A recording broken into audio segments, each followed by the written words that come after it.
Okay, good morning, everyone. I'm going to get this thing started.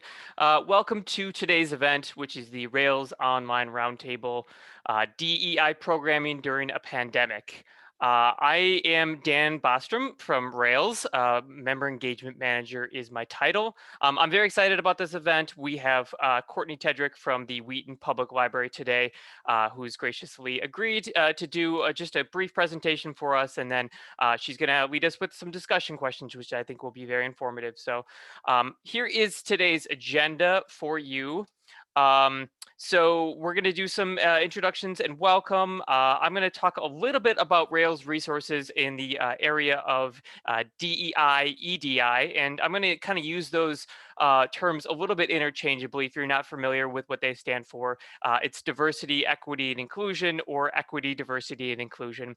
Courtney's library, Wheaton Public Library, uses DEI. Rails uses EDI. They mean the same thing. Just wanted to make that you all aware about that. So then we'll kind of get into the heart of the presentation. Courtney's gonna take over the screen after probably about 5-10 minutes here. She's going to do her presentation. I've seen it before. It's great. She did it for a group of academic librarians, so I'm excited for you all to see it. And then we have some discussion. You can ask some questions of Courtney, but we are also going to ask some questions of you. So we want to hear from you and what you're doing as a library, and kind of what's on the horizon for you all. Okay, just a little bit of an explanation about how the Q&A is going to work. I would rather you use that Q&A function if you can. The chat we'll use kind of for comments and for answers for our discussion questions. But if you have questions for Courtney, please put them in that Q&A box that's on your toolbar. That's going to be helpful for me as a moderator, just so I can kind of see where they are, kind of see them in one place. There is the option that you can upvote questions, which kind of bumps them up to the top. And I'll also make a list of some of the unanswered questions that we didn't get to, and maybe we can address them at future events, or we can put that information on our EDI Pulse page. Speaking of that EDI Pulse page, if you all aren't aware, this is where Rails keeps all of our EDI information, and it's really a nice resource. If you come to the Rails homepage, you're going to see a button. It looks exactly like that thing on the right there, and it answers the questions: what is Rails doing to address equity, diversity, inclusion? So on there you can find the statement that we released last summer. There's information about a recently formed EDI board committee, and there's information about that next committee meeting. We also have a survey where you can actually fill in results, and you can fill in results for your library and then see other libraries' results. I think this is a really useful tool because you can kind of look around and ask, like, okay, what are other people doing in my region? What are other people doing in Rails? We have a podcast that Deirdre Brennan, our executive director, did with a few libraries around Rails, which is great. And then there are also links to other resources, internal and external. So I do encourage you to check that out if you haven't seen it yet. It's a great place to find things. I also want to point out an archived webinar that we have available to you. So this program was originally coordinated by the Adult Reading Roundtable, and we thank them so much for this. This was a great event. Dantone McPherson Joseph from Oak Park and Betsy Bird from Evanston did a presentation all about performing diversity audits for your library collection. And this was recorded on December 9th, 2020, so it's very recent. It's about 90 minutes. You do need your L2 login information to check that out, but it is available from the Rails website. So I encourage you to check that out. Another event that's coming up this week is our Rails member update. And this event will include a lot of great info and a discussion of Rails EDI work and what's coming up. We're also going to be talking about libraries and the vaccine. There will be a presentation from the Illinois State Library about the Cards for Kids Act and some clarification around that. The comment period is over for that, and so we should be getting more information soon. I'm personally inviting you to this event. I think it's a fun one, so please do check that out. Registration is on L2. Finally, one more opportunity before we kind of get things over to our main event. Next week, we have another online roundtable, and this is with Patty Fleeser from Deer Path Middle School. She's going to talk about promoting titles virtually for schools.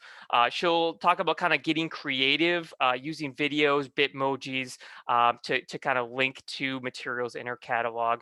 I think this is going to be a fun one, and I think it's a great topic for the times. So Tuesday, 4 p.m., everyone's welcome. You can register via L2. Okay, before I get to Courtney, we're gonna do a poll here. So bear with me while I launch this poll. The question is, what is your library's current approach to DEI or EDI programming? So I just launched that, and I'm going to give you probably 45 to 60 seconds to answer that. So the answers are: we do not currently offer DEI programming. We're in the planning phase. We just started holding EDI programs. We've held many EDI programs, and then there's kind of a not sure other category, which you are welcome to use as well. So again, probably about 20 more seconds. Looks like about 50% of you have voted. Try to get up closer towards that 75 to 90%. Okay, we're very close. Couple more, probably give you 5 more seconds. All right, 3, 2, 1. Okay. All right, so about 90% of you voted. And I'm going to share the results right now. Okay, so looks like a good percentage of you either are in the planning phase or just started holding EDI DEI programs. So that's interesting. This is good information for us. I'm pleased that we can kind of capture this a little bit. And then you know, a lot of different libraries are in different phases. We totally understand that. And this is kind of this is a great place to get more information and find out, you know, like find out what your peers are doing, learn from your peers. So I'm going to stop sharing the results. Thank you for doing that. And now I'm going to turn things over to Courtney. Courtney is the head of community engagement from the Wheaton Public Library.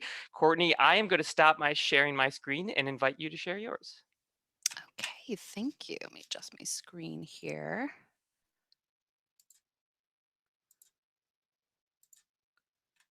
Okay. Here we go. Can everyone see? I'm gonna assume so. Oops, let me go back. Okay. So thank you all so much for having me today. I'm really happy to be here. My name is Courtney Tedrick. I'm the Community Engagement Department Head of Wheaton Public Library. And I just kind of wanted to preface by saying I'm in no way a DEI expert. Like many of you, probably you're just learning as you go, because it is really a lifelong journey in education and reflection on these issues. And also, you know, I'm just going to be sharing what has worked for our library, what's worked for us. I totally understand that every library is different, every community is different, and everyone's budget's different. So everyone's going to have a different approach. And I've been seeing other libraries that are doing amazing things. And I just really hope that you can get, you know, a nugget of wisdom or an idea from what we're doing. So my department, community engagement, we do a lot of adult programming. We do the majority of the adult programming for the library. So when the shutdown hit, we pivoted very quickly to virtual programming. I did my first one, which was a book discussion the last week of March. And then we kind of got into our full roster in early April. So over the summer, when the murder of George Floyd happened, my department, there's just 3 of us, 3 white women. We were talking about it, and we didn't want to ignore what was going on. We wanted to address it with our community, but we really struggled, you know, as 3 white women, are we qualified to facilitate these kinds of programs? And ultimately we decided, you know, if not us, then who's going to bring these programs to our community? So we went for it. My wonderful staff member, Barry, had been doing these TED Talks over the summer in the spring, where she would pick a theme and pick 3 TED Talks to play on Zoom meetings and then have a brief discussion after each one. So we picked racial equity, these wonderful, wonderful TED Talks. I think we had about 2 or 3 patrons show up. So not the best format. We figured out that format wasn't really working for our community. So, you know, that's kind of, as programmers, you learn that. But it was a really great discussion, and our department was there, you know, just in case we didn't have a lot of turnout. And, you know, we were nervous about talking about these issues. So having our department there was very helpful. And then we did our nonfiction book discussion, which my staff member had already been leading. So it is an established book club already. So we had all of our regular members for that, as well as a few extra people who really wanted to discuss Dr. Kendi's book. So we had a really great discussion, and we really emphasized that Dr. Kendi is the expert and that we are not. So we stuck with his questions that he already had, and we had a really, really great discussion on that book. So going into August, we had already been doing these living room conversations in person, and that's with a partnership with the League of Women Voters, our local chapter, who they're a wonderful, wonderful organization. I highly recommend partnering with them if you can. So we moved those virtually with the shutdown, and they picked this very, very timely topic in August, and they are about 15 slots for those Zoom meetings. So those 2 slots filled up, and I think it really kind of grabbed the attention of some community members. So that was really well done. And those moderators are trained. Living Room Conversation is an organization that they talk about these difficult issues that kind of divides us as a nation. So the idea is to bring people together in a respectful space and to kind of find common ground. So that went really well. And then I'd run a new mom's book club, and The Hate You Give is just such a wonderful choice for a book club to discuss these issues. And it was so timely. What was going on in the book was just going on all around us at the time. So we had a really great discussion on that. And then going into September, we do a lot of lectures at our library. Our community really enjoys them. So we had a professor from College of DuPage, our local community college, do a talk on social inequities and COVID-19.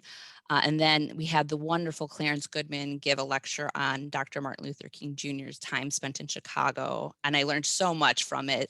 He started off talking about redlining and segregation in Chicago. He's just a wonderful speaker if you ever get the chance to work with him. And unfortunately, unbeknownst to me at the time, this program was held the first night of the first debate. So we didn't get a great turnout, but Clarence was so generous in allowing us to record the program indefinitely on our YouTube page, which I will share at the end of the presentation if you'd like to look at any of our recordings on our YouTube page. So that was kind of what we did on our own as a library staff.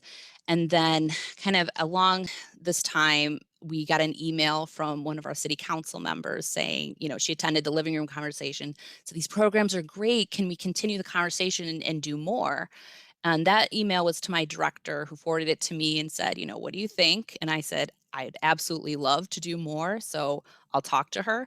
So I called a Zoom meeting, of course, with her. And I also brought in a DePaul professor that I had worked with on another series of programs called American Creed, and that's kind of where the living room conversations came about, where she was leading these community conversations in person in our library a couple of years ago. So she had said, if you ever do any more of these DEI programs, let me know. So I brought her in on the meeting, and then my staff member who, had run the TED Talks and the book discussion. And then she suggested there was a Wheaton mom in the living room conversation, discussion, who had started DEI 200, a parents group for our local school district, and that stands for Diversity, Equity, and Inclusion for District 200. So I said, yeah, bring her in, because she had, expressed interest in doing programs for the library, or just kind of wondering what we were doing for the community on these issues. So that is where talking about race came about, because that Wheaton mom, Anjali, she is a Microsoft consultant, and she said, I did this series for Microsoft where each week or month was a different topic, as you can see, color blindness, white fragility, and so forth.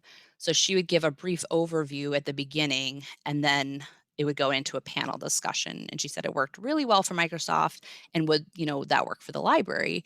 And I said, absolutely, that sounds amazing, because we had never really done anything like that before. We've done something like a panel for Wheaton leaders, but not on DEI issues. And I just really wanted to try it. I really thought this would be great for our community to have these conversations, in a safe space. And we did decide to do it on Zoom webinar, just to give the panelists, enough space and time to talk, and then just take questions from the audience. And especially, we did get 70 and above for all of these programs. So Zoom webinar definitely works better for that. So our group, we continue to meet monthly, which I call our committee, our diversity programming committee. We don't have an official name, but we met monthly, and the group just kind of organically grew. One member would talk to someone who would recommend these Wheaton residents, and it was just kind of this network of, and everyone kind of seemed to know each other because Wheaton is kind of a small town in that way. Everyone knows each other. So the group kind of organically grew. And we did hold our first panel discussion, should we be colorblind? Because, as back in the 90s, 2000s, that was what white people kind of thought was the right thing. Like, oh, I don't see color. And we decided, we talked, and we should see color. So we had a really great panel discussion. It went really well. We got wonderful feedback. So we kind of decided to press on. And each of our panelists for each session, they range on a level of expertise. Some are just community members of color sharing their personal experiences of racism in Wheaton, or just their experiences in the school district. Or they're subject matter experts on history, housing, criminal justice, education. So really diverse panels for each one. And we also did a couple history presentations. That DePaul professor, her expertise and research was on the southern communities in southern Illinois and keeping Illinois a free state. So she did a presentation on that topic, and she is an Illinois Humanities Rhodes Scholar if you want to bring her to your library. And then for race in Illinois, she reached out and partnered with a Wheaton College sociology professor whose expertise was the northern suburbs and their demographics. And he talked about why, post World War II, how the makeup of the counties happened, and why is Wheaton so white, predominantly white, when other surrounding communities like Naperville, West Chicago, were more diverse. So they did those discussions. Unfortunately, those were not recorded, so those are not on our YouTube page, but they were really great information. And so we next did a panel on being an ally in the workplace. And this was a really natural partnership for us. We partner with the Downtown Wheaton Association and the Wheaton Chamber of Commerce, and we work with them closely just on a continuous basis. One of my main points of this presentation is community engagement. We partner with several community organizations, so I highly recommend it if you're not already. So together, we all came up with this wonderful panel of local business owners of color talking about their experiences and how we can be a good ally in the workplace. So our next Talking About Race program was Be Open to a Discussion. So this is the one that focused on white fragility, white privilege. And I actually wanted to call it, white privilege, but Anjali said, no, that term can really put off some white people. They might be offended by it and they might not want to come. And I'm sitting here like, well, I'm a white person and it doesn't offend me. Like, I would go. The type of people coming, they're not going to be, put off by that. But then hindsight, looking back, I really think that was the right call just because of some of the feedback we got later, which I'll kind of get into. But it was also a really great discussion. And down at the bottom was actually one of the Black Lives Matters protest organizers in our community. So it was really great hearing from her. And we did have 2 protests happen right outside the library over the summer, right outside our doors. Like a march started in the parking lot, and then there was another protest in the park right next to us. So it was definitely in our community. We had to shut the library down, and we didn't board windows, but some of the downtown businesses did. So after that one, this was what Anjali and I considered the big one, systemic racism, this was such a powerful discussion. I highly recommend watching this one. Ken Mejia Beal, he was running for state rep. And when he was canvassing in Wheaton, he shared that the police were called on him 7 times here in Wheaton. So that was just really powerful. And this is the talk that I received a couple negative emails from the community saying, why are you spending my tax dollars on this falsehood, systemic racism that doesn't exist, which it's disheartening, but not surprising given the community. And of course, those are the people you want to come to these programs to learn, but it's probably good they don't, because then they would disrupt the program, which thankfully that did not happen. But I wanted to say it was, the email, it's disheartening, and usually it's, very panic inducing, but we really had the support of not only the library administration, the director, the board president, but pretty much the administration of the city manager had attended all of the, if not all, then most of the panels, the chief of police, the mayor, other city council members. So I wasn't too worried. I kind of knew they supported us and had our back. So then our last panel in the series was Becoming Anti-Racist, which was kind of, moving towards a solution, because that was our number one question from the audience, from the community was, what can we do? How can we fix this? How can we become anti-racist? So we had this wonderful panel really sharing their experiences again, and just had a really, really great discussion. And like I said, we would open it up to the audience for questions at the end, but we would also take audience questions prior to the program. And she would have some questions already for them to answer. So our next one, we decided to do community conversations on Zoom face-to-face. Breaking everyone out into Zoom breakout rooms and bringing the past panelists as moderators. I will admit I am nervous for this because it involves face-to-face, it involves Zoom rooms, breakout rooms, which I don't have too much experience with, but I think it'll be good because we do really think it's important, for those who attended these series to really have these conversations face-to-face on Zoom and to really talk it out and have that conversation. So we thought that was really important. So we are going to go with that. And just kind of moving forward, we have, Black History Month coming up. We have a really wonderful exhibit in our Arts and Culture Center that we set up about a year ago, and we just decided to go with it. We are working on a virtual component. We have some wonderful supplemental programs going with it. So we're really excited about that.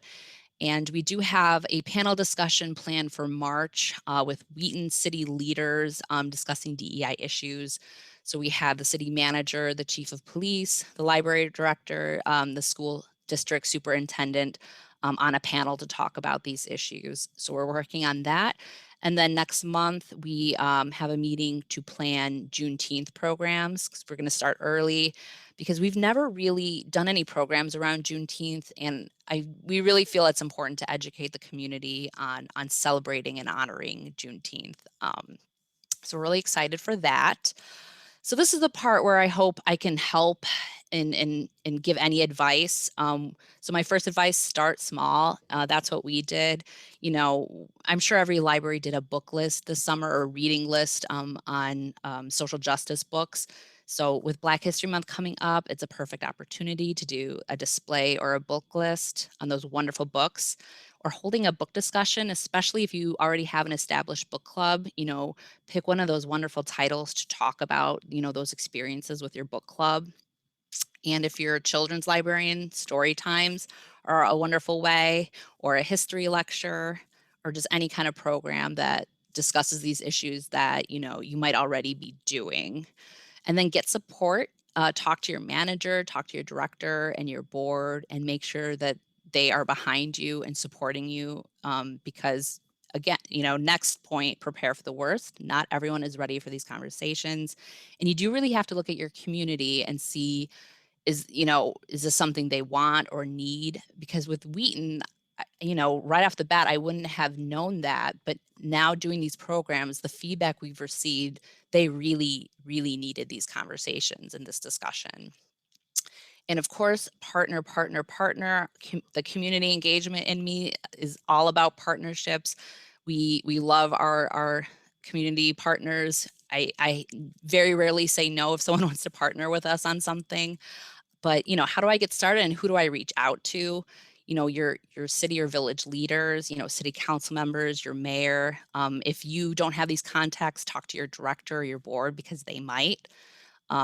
Parents and students in your community, because a lot of parents really want these conversations because they want their kids to grow up and not be racist, and to be, accepting of others. So for parents, it's a really important issue. and you know, of course, with students as well. And if you have teachers or professors in your community, or if you are an academic library, you know, talk to them, see if they could do a presentation for you.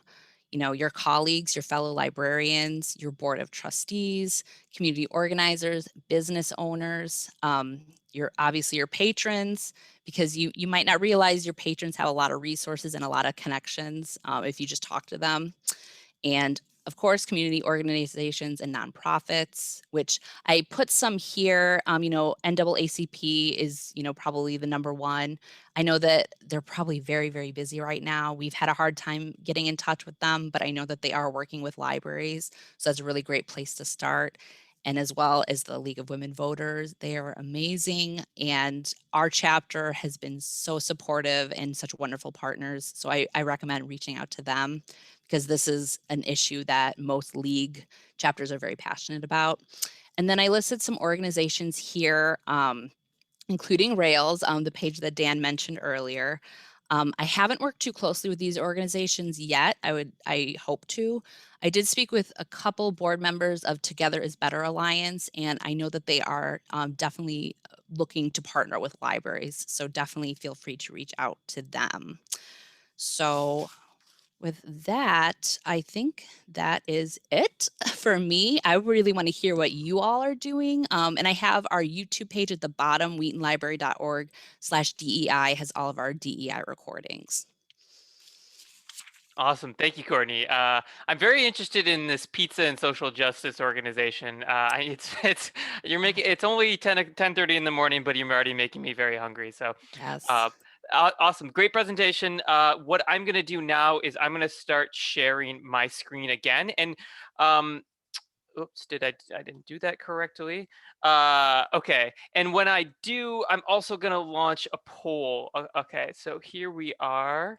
And I want to get to, sorry, one second. I want to get to this. Okay. So this is the time that we're inviting you to ask questions. And again, you can put them into the Q&A document. And while you're thinking about those questions, we also have a poll for you. And the poll is, here's the poll question. How comfortable would you feel leading a DEI, EDI discussion at your library for your community? And I will say that this question is anonymous, so I hope that you will feel comfortable answering it. The answers are not comfortable, somewhat comfortable, completely comfortable. And then I did also give you an out with the not sure other if you really feel like you can't answer that question. Totally understand that. But I will give you probably 25 more seconds to answer this. And in the meantime, if you do answer this and have the opportunity to and want to take the time to ask some questions, please feel free to, again, to put them into the Q&A box. So it looks like 75% of you have already voted. Thank you for that. I will give you 5 to 10 more seconds just to make sure we have, okay, we're getting close. 5 more seconds. 5, 4, 3, 2, 1. Okay, we got 85% of you, which is good. Okay, so here are the results. Basically what I thought, somewhat comfortable. Most of you out there are feeling somewhat comfortable about this, which is great. Fantastic. You know, I think that there's a lot of, again, there are a lot of different libraries in different situations. It really does depend on your community and your situation. If you're not feeling comfortable, we're hoping that we can get you to feel more comfortable, maybe with this presentation, maybe with other resources. And then those of you that are feeling completely comfortable, that's great to hear.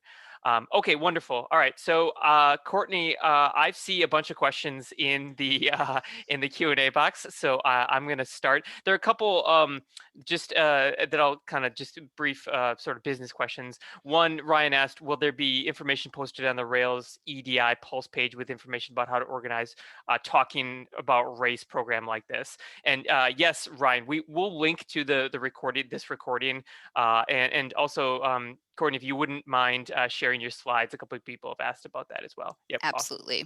Okay, fantastic. Okay, here's a question from Linda. How do you publicize in order to get some diversity in participants? That's a really great question. And I was going to include that and forgot. So I'm glad you asked.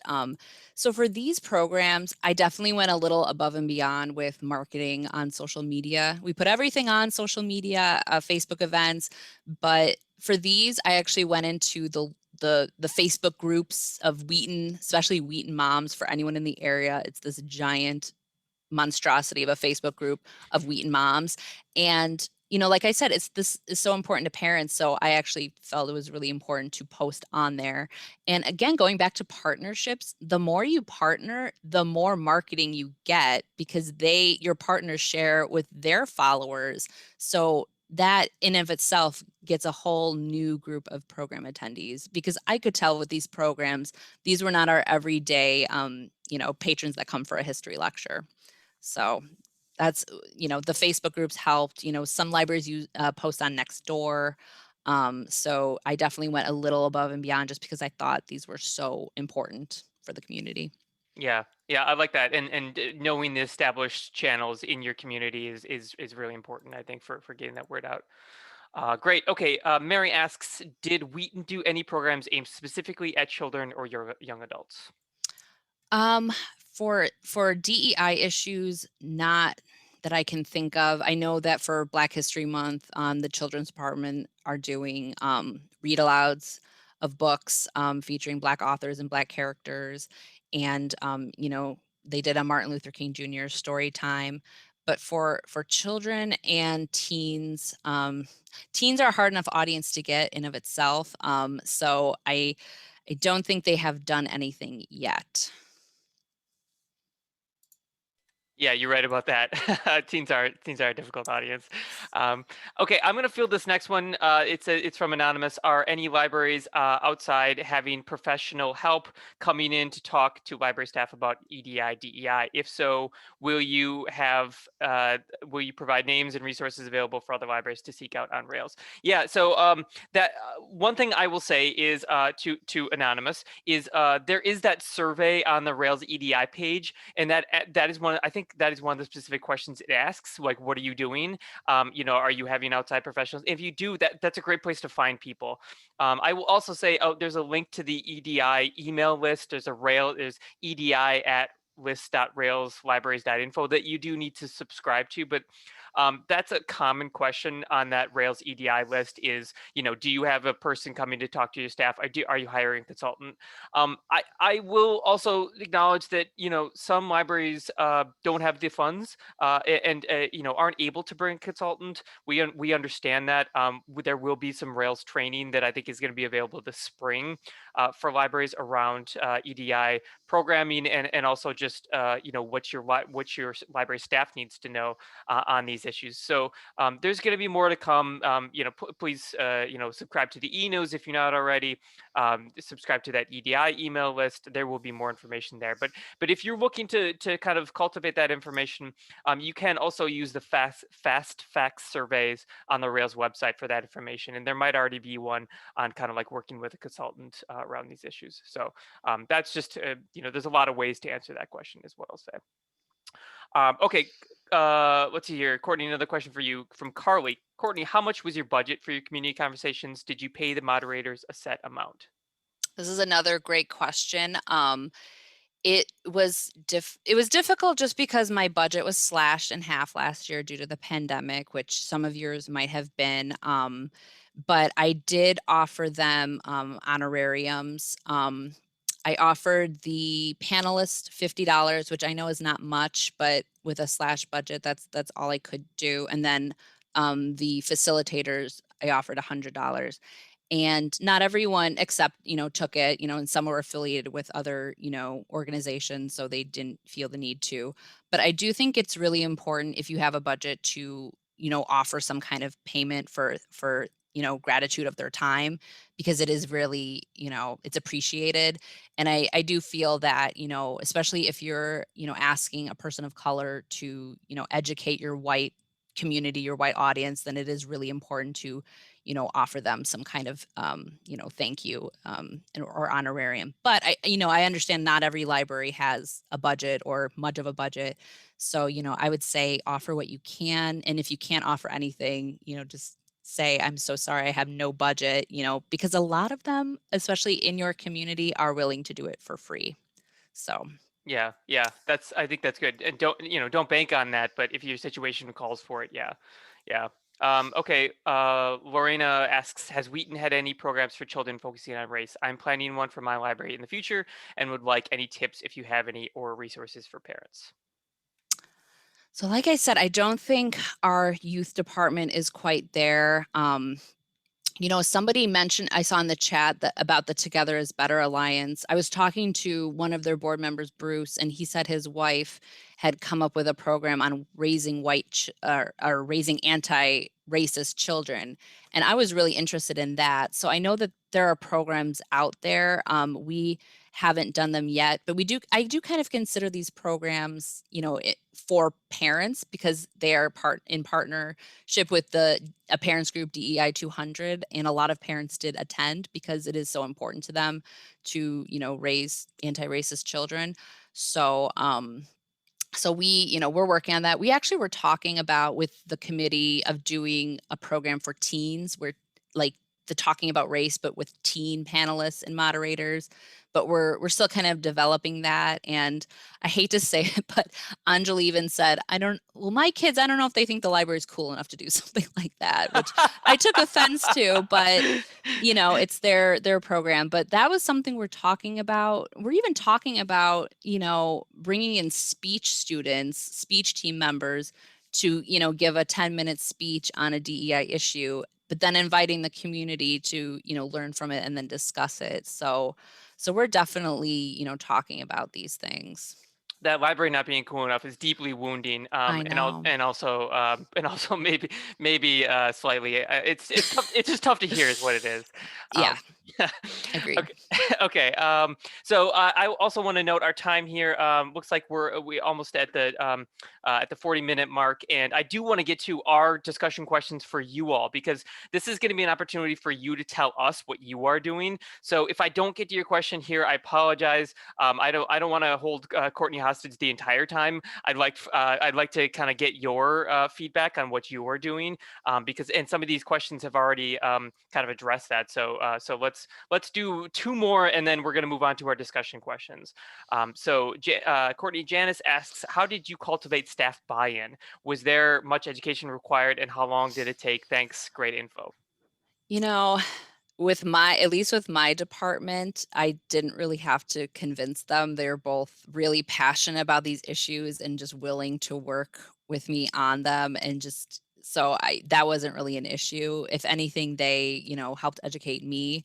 And really our whole entire management team and kind of as a whole are pretty passionate about these issues. And our director too, because we part of our mission statement is that we are a welcoming destination, and we really uphold that and kind of across the whole staff. So this, and someone asked about our strategic plan, and we kind of consider that part of our strategic plan is that we are a welcoming destination.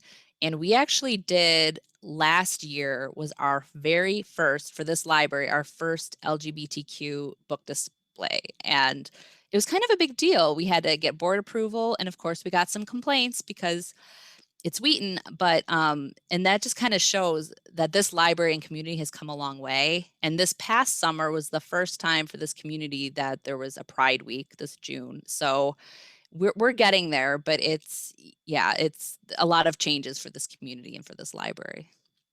Yeah. There's a question here that I'm going to throw out to the group. Would you recommend a book club for kids on DEI? If anybody has a answer to that, please put it in the chat.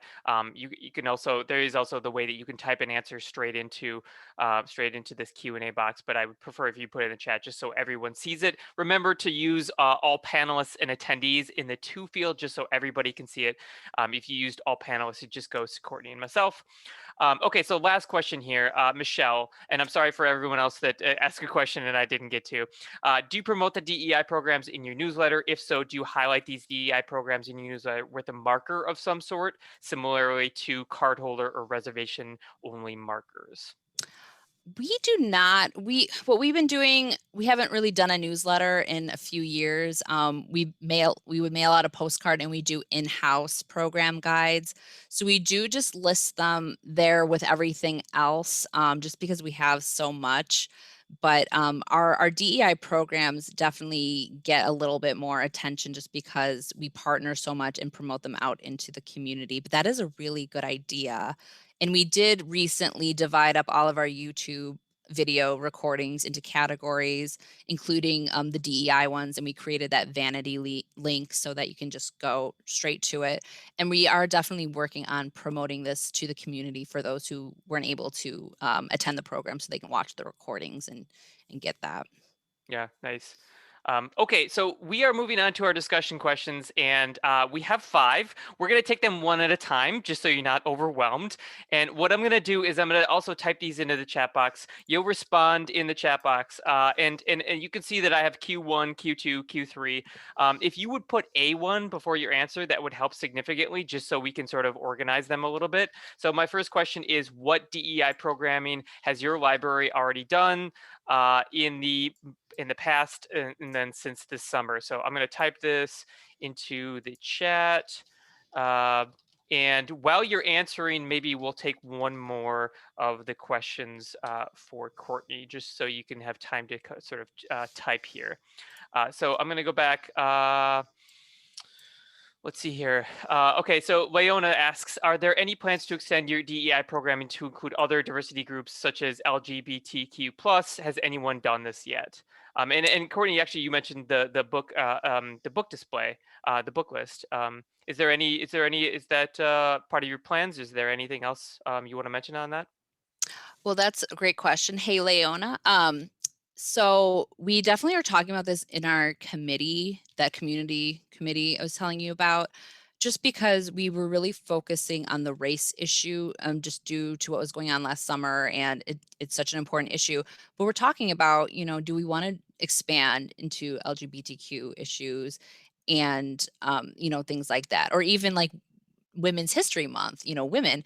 So we definitely, I would love to. We would still have to talk and kind of plan that out. I definitely think the library, we want to continue doing book displays. But I'm definitely open to it. It's just I would need some planning and to reach out to some more community groups on that. So but that's a great question. Yeah, I appreciate that. Okay, some good responses. And remember, if you want other people to see your answers, just remember to use that all panelists and attendees option in the to field. Otherwise, it's just coming to Courtney and I. Okay, so for the first question, Jillian says, we are hosting. This is coming up, not in the past. We are hosting a discussion in our local county government. They have a diversity and inclusion committee, and I want to know what they are doing to make changes. We are also partnering with another library to bring Michelle Koo to discuss reading with Patrick. All right, awesome, thank you. Let's see here. Colleen says Bad Art Night was well attended by group homes in our area, especially a crafting program that emphasized creativity, imagination over skill. Mary says we hosted the Telling a People's Story exhibition, but COVID kind of wrecked it. We also had Indigenous artists come in on Columbus Day, Indigenous Peoples Day, to do portrait painting like that. Carly says we have focused more on highlighting cultural heritage of different groups rather than programs on anti-racism. We have staff discussion groups on EDI articles, books, movies that meet monthly. Diversifying our author visits. I like that. Yeah, hosted mindful conversations about race recently. Thank you, Janice. Lisa says staff development day EDI focused books last year. Books Like Us challenged this month. Some Black History Month programming a number of years ago, and a few lectures here and there. Awesome. Annie says how to talk with kids about race. 4-part series. Wow. Okay. 3 racial justice book discussions, making sure we have representation in our general programming. That's great. Wonderful. Michelle says we recently hosted a recorded Kwanzaa program in December, and I'm trying to hire more performers of color. Thank you, Michelle. Joe says we partnered with COD and 2 other libraries to do a program called Defining Systemic Racism, which included presentations by 2 COD students. That's awesome. Wonderful. Yeah, that's a great example of working with partners in your local area. Appreciate that, Joe. Okay, yeah, keep your answers coming. In the meantime, and just to kind of keep this going, I'm going to put in the second question, see how many we can actually address here. Whoops. Of course, I would moved the slide accidentally. Okay, so the second one is, how do you feel about your community's response to the civil unrest last summer? And this is a great question. And I should mention that these questions, Courtney created these questions for us. Thank you, Courtney. And I had written up some questions as well, and then I saw Courtney's questions, and I was like, wow, okay, those put mine to shame. So these are great, and I think these are going to spark a lot of great conversation here today. Okay, last summer. Again, this is Q2. How do you feel about your community's response to the civil unrest last summer? You can continue to answer question 1 as long as you put A1 in there. We'll find it and address it. Wow, there's so much good stuff. You know what I'm gonna do is I'm gonna make sure that this chat gets archived, so that you all have options to go back and check it out. I love it when people put links to things that they are hosting. That's awesome, and that will just be, you'll be able to kind of to visit that and check that out when you get a chance. Okay, so a couple answers for A2 I saw. Jillian says, we did not have a good response to the civil unrest. Local community members created their own militia that we had to be concerned about on multiple times over the past 6 months. Jillian, I'm so sorry. That's frightening, but I appreciate an answer. Let's see here. There were rumors that the library was on fire. Okay, that's a little scary. Yeah, and I feel like there's going to be a really wide range of answers on this question, but I'm sort of excited to see it because I just know that that a lot of different libraries had a lot of different experiences. Linda says, I know people were upset and shared their thoughts, but many were very concerned about their safety. Sarah says, disappointing, concerned programming we may offer will draw its own protests. Yeah, I mean, legitimate concern. That's great. People, yeah, and people are still sharing questions, answers to A1. I'll just mention a few. Tracy said, we are hosting a program for parents next week called Raising Anti-Racist Children. That's awesome. And she provided a link there. We'll make sure to share that for you, Tracy. Awesome. Courtney, any comment about some of the answers that we're seeing on either question? Yeah, it's really interesting of these, riots and, vigilante militia. I know for my community, and I think why I kind of felt it was so important for us to do these programs was just because I feel like there was like a protest every other day in here, in Wheaton, and I live in Naperville, so they're right next to each other. In both communities, there were just protests almost, I mean, it seemed like once a week or twice a week. So people were angry. Not everyone, like I said, I got the emails about systemic racism being a myth or a falsehood. But, I could tell people were ready for change in our community, at least. Yeah, and you can see that it brings up a lot of emotion.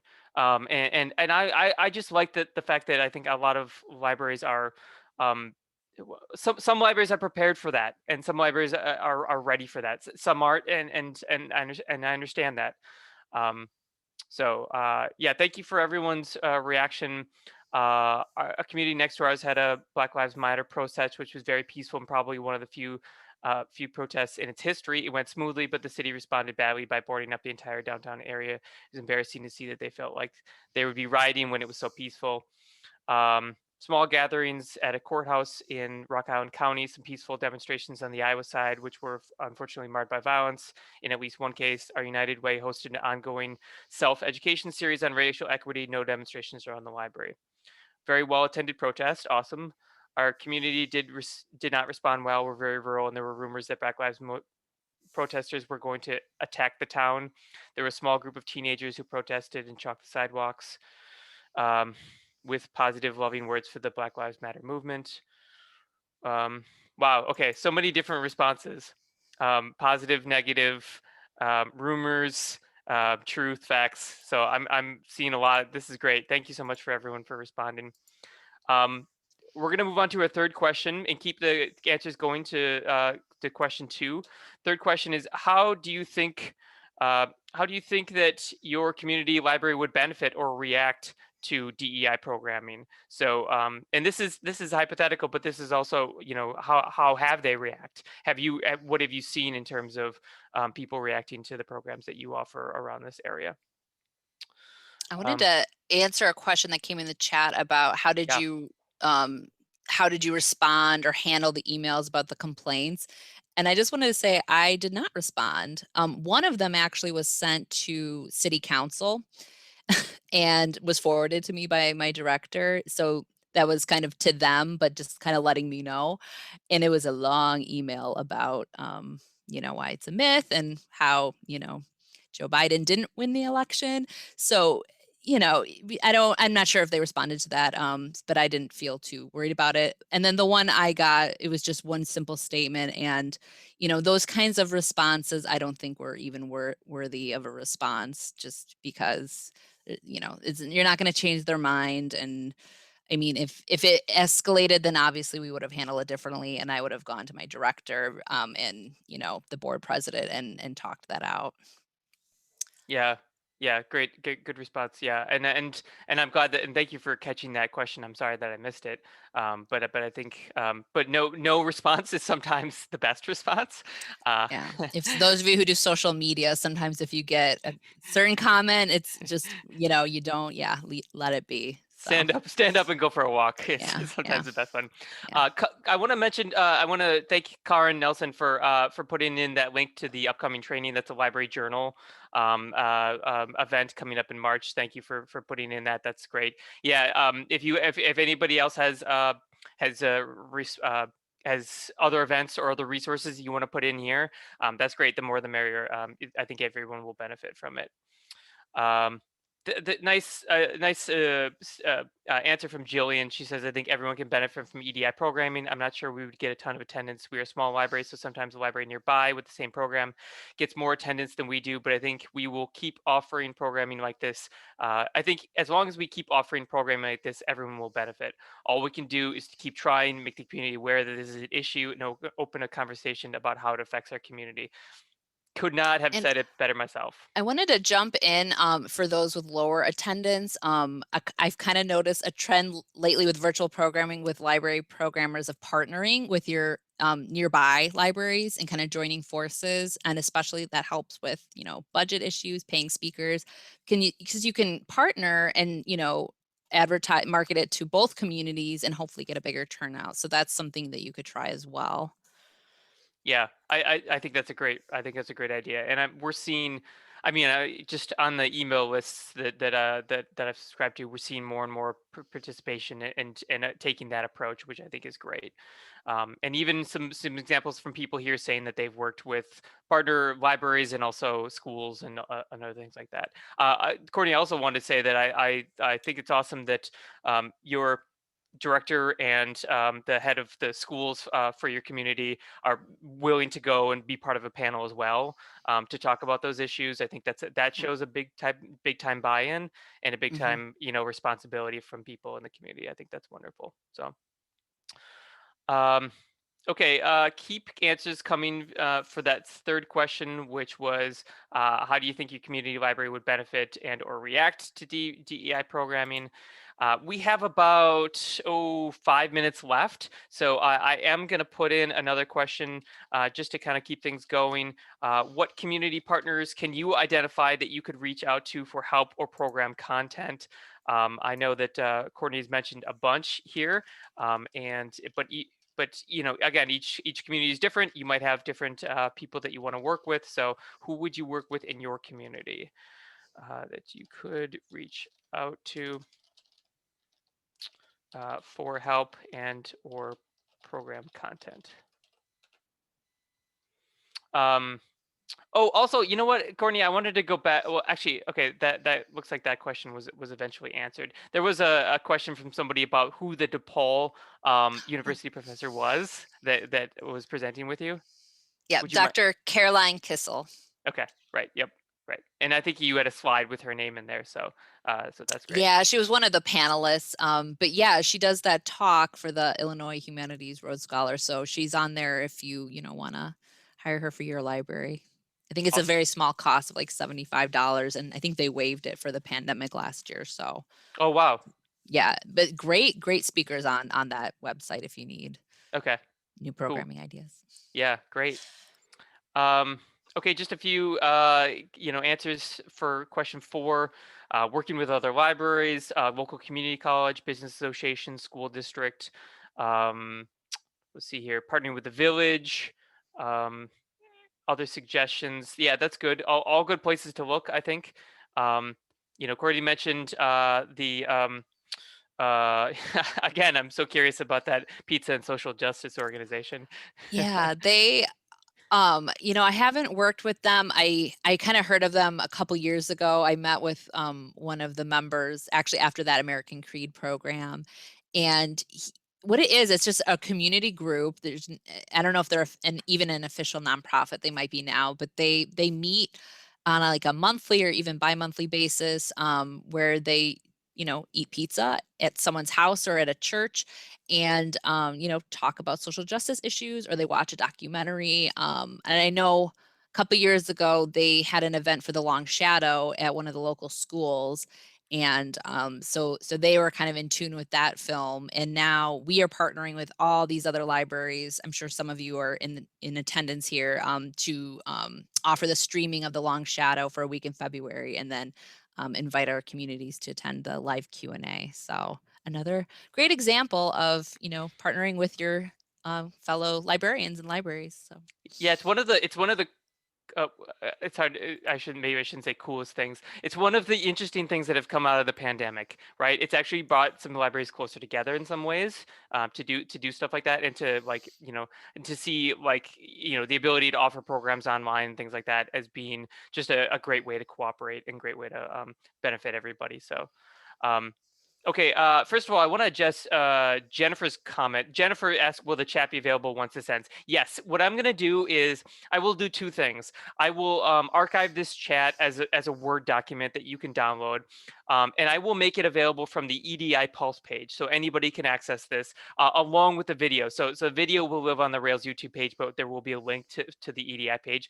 I will also put both links to the chat document and the video on the EDI program, the EDI email list. So if you're not part of our that list already, you can subscribe, and you'll just get a notification of it when it's ready. So, but I appreciate that question. Again, some of the answers to these questions about who to partner with: United Way, great answer. Let's see here, Latino groups, League of Women Voters. Yep, wonderful. YMCA, YWCA. Yep, thank you for that. NAACP. Um, let's see here. Joe says in June we are having the creator of the Folded Map project to do a talk. Okay, not familiar with that, but that sounds great. Okay, we have about, oh man, we have like less than 2 minutes left. Okay, so you know what? We're probably not gonna have a time to get to that last one on question 5. But if you do have links to things that you want to put in the chat, I would encourage you to do so in the next 60 seconds or so. I'm gonna just say thank you so much to Courtney for coming today to do a presentation. It was wonderful. I hope everyone learned a lot. I hope everyone had a chance to kind of explore and think about what they would like to do or what they are doing, and ways to improve that or expand that as much as possible. So thank you so much, everyone. Again, this will be archived. We are gonna, you all will get a copy of it in a Zoom email by tomorrow. Really appreciate it. Enjoy the rest of your snowy Tuesday, and we will see you again for another one. So thanks a lot. Bye, thank Courtney. you.